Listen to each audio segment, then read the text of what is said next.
Imo one them. $25,000? Okay, no problem. You got no problem. Just give me your details. I'm gonna make it $30,000. $13,000. Yeah. All right, no problem. Chief, what's up, man? You're good, man. Come on, that's how we roll, man. Come on, Chief.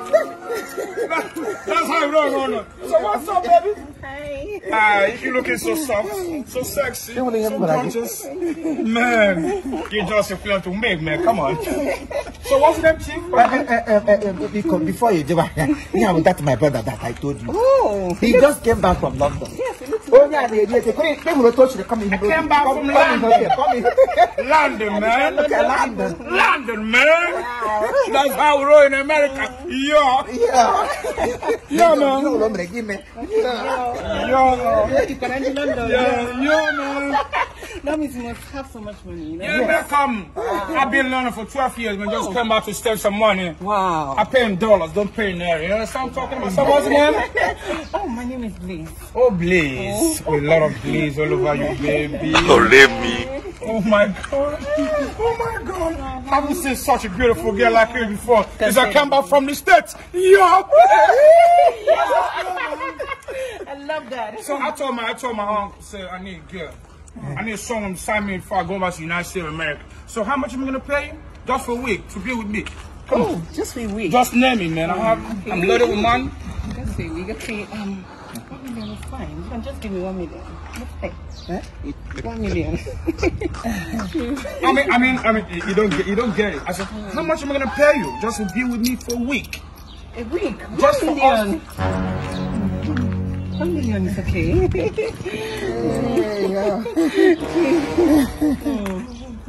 How much am I going to pay you to be with you for a week?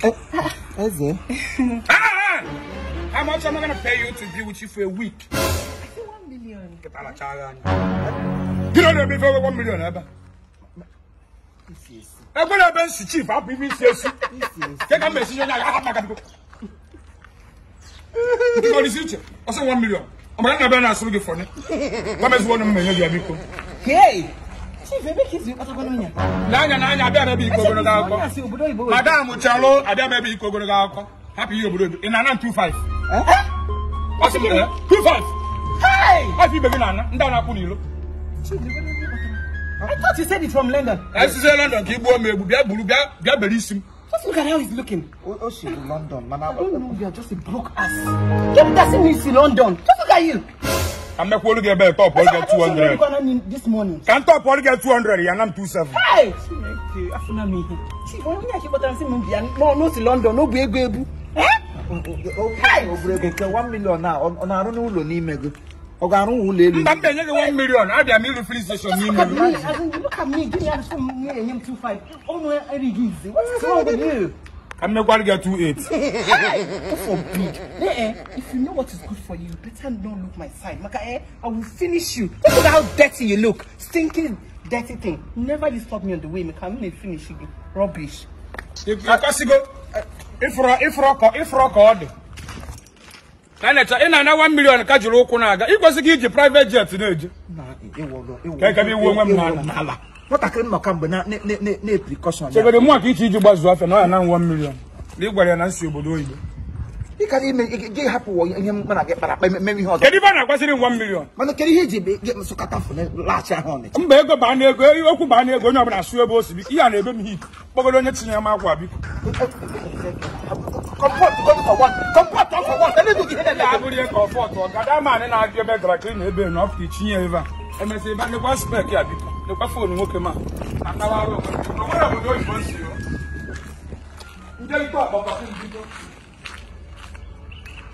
Kidding know him. Kidding know him, mother job with them. Huh?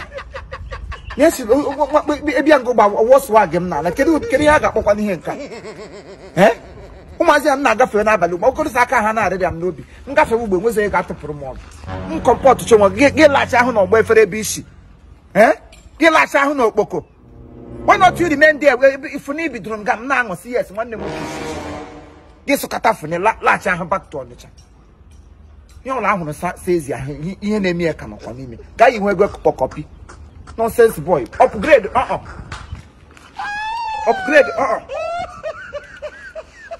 I forgot on 1 million. I gave Wally inventory. Nonsense. In 1 million, can you do a work up? I got it. Yam second, never go. Gaga, you walk on my